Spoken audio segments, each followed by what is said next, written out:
Olá, meus queridos alunos, vamos aqui para essa aula épica de regra de 3. É uma aula aqui muito importante na nossa playlist de razões e proporções. Essa playlist aqui que está aparecendo o card aqui na tela e que, se por um acaso você tiver perdido aqui nas aulas, você pode acessar essa playlist porque vai estar bem organizada de aula por aula, numa sequência cronológica que pode te ajudar a dominar o conteúdo de razões e proporções. Aqui nós vamos trabalhar a regra de 3 simples. Vamos trabalhar em cima de 2 exemplos que eu vou mostrar aqui para vocês. Então eu peço que você fique aqui até o final para que você consiga entender a relação que existe entre a regra de 3 simples e as grandezas proporcionais, seja elas diretamente ou inversamente proporcionais, tá certo? Vamos acompanhar aqui a seguinte situação. Na extremidade de uma mola presa a um suporte é colocada uma peça com massa de 10 kg, verificando-se então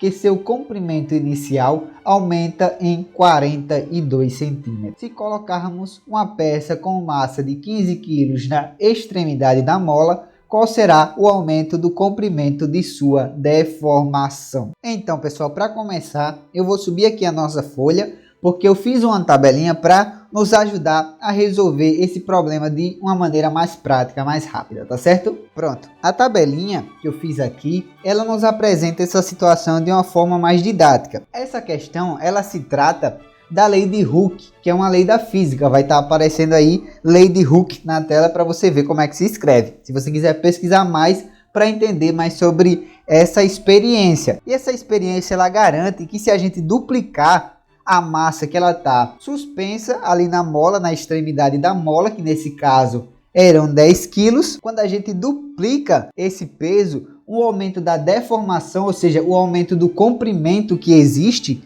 ele vai duplicar também. E nesse caso aqui, ele aumentou de 10 kg para 15 kg. Então a nossa questão ela quer saber qual vai ser o aumento do comprimento se a massa agora que está sendo colocada na extremidade da mola, ela for 15 kg. Mas antes de a gente aplicar aqui as nossas definições, eu quero que você observe aqui uma coisa muito importante. Observe que se houve um aumento aqui na massa, você vê que ela passou de 10 para 15 quilos. Vou colocar aqui a setinha representando que o peso ele aumentou, ele subiu. Então é interessante se perguntar o que vai acontecer com o comprimento dessa mola. Ele vai aumentar? Vai aumentar. Por quê? Porque essas duas grandezas elas são diretamente proporcionais, certo? E se elas são diretamente proporcionais, se eu aumento o peso, aumenta o comprimento. Uma vai estar diretamente relacionada à outra, tá certo? Por isso que elas são grandezas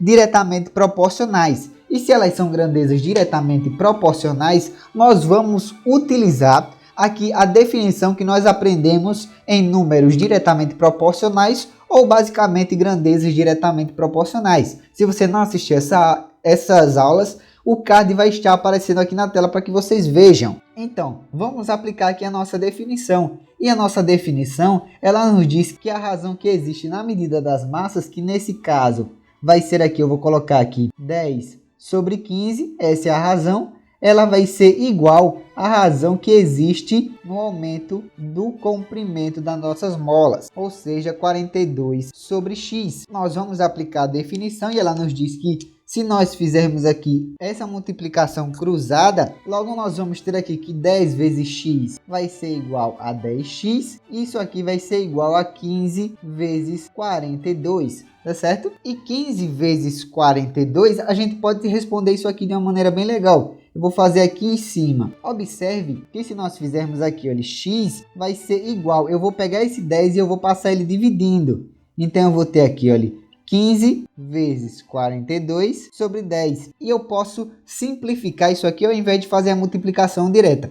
É claro que se você quiser multiplicar 15 vezes 42 e dividir para 10, isso aqui você vai resolver tranquilamente. Eu gosto de fazer assim porque ajuda para que a gente consiga resolver isso tudo de cabeça. E como é que eu vou fazer isso aqui? Eu vou apresentar essa técnica para vocês. Uma coisa que só vai conseguir aprender quem clicar aí no botão de se inscrever e de ativar as notificações. Porque aqueles que clicam no botão de se inscrever, eles estão em outro patamar no aprendizado da matemática, porque eles estão aprendendo aqui com Matemática para Leigos, que é o canal da inovação aqui do YouTube. Então, pessoal, vamos fazer aqui. O que a gente pode fazer para simplificar essa fração aqui?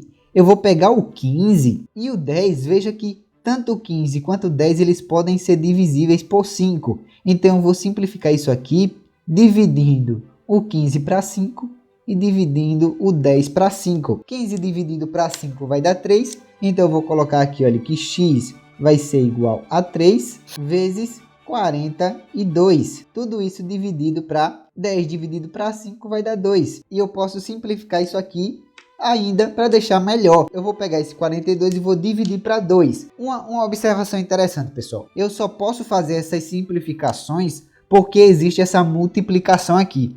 Se não existisse essa multiplicação, eu não poderia fazer isso que eu estou fazendo agora, sabe? Se não houvesse essa multiplicação, eu não poderia simplificar. 42 dividido para 2, isso aqui vai ser igual a 21. Logo, x vai ser igual a 3 vezes 21.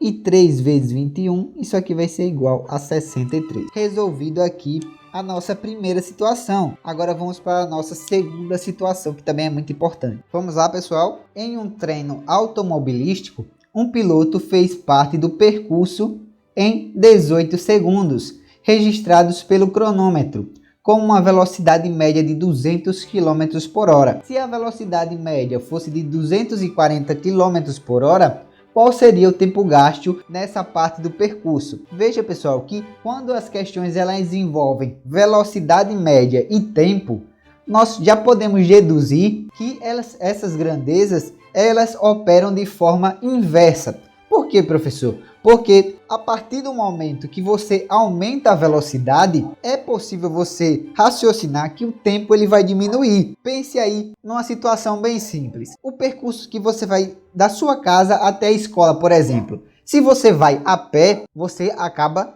gastando mais tempo.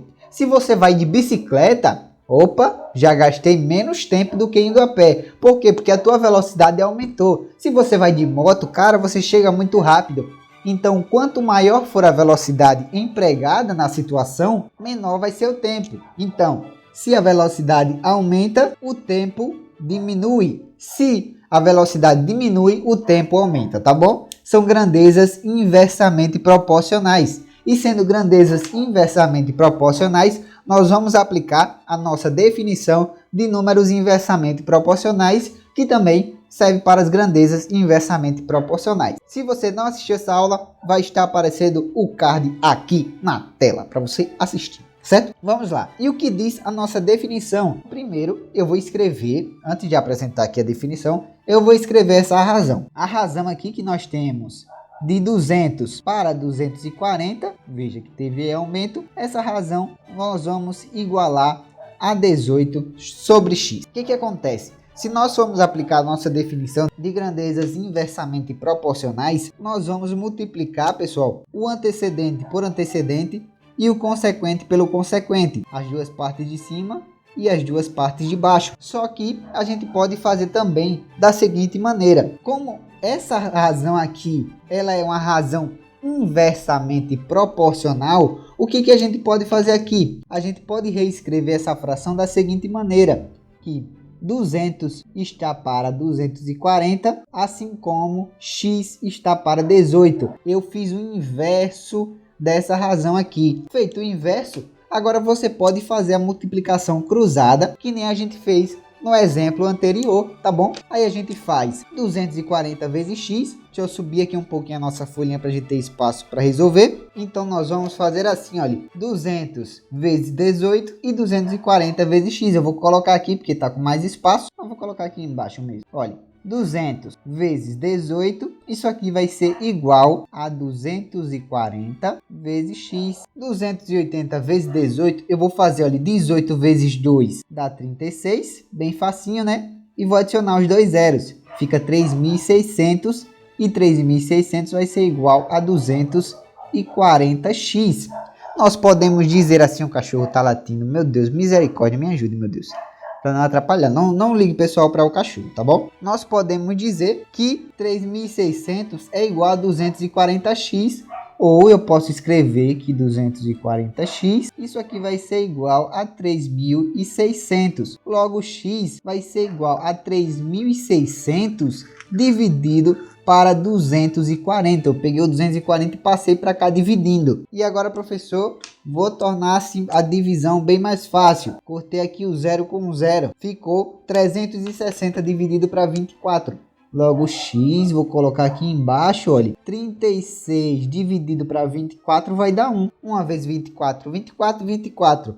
Para 36 vai sobrar 12. Com 0, 120. 120 dividido para 24 dá 5. Logo, o tempo, pessoal, ia para 15 segundos. Vou colocar aqui, 15 segundos. Bem legal, né, pessoal? Gostou dessa aula? Clica aí no like. E se você gostou muito dessa aula, compartilha aí para os teus amigos que estão estudando esse conteúdo. Manda para ele, pega aí nessa setinha que está aí em cima, ó, e compartilha para ele no WhatsApp. Você vai ajudar demais aqui o nosso canal. Está aparecendo aqui na nossa tela final a aula de exercícios. Clica aí na aula de exercícios e assista para você ver como eu aplico isso em várias e várias questões.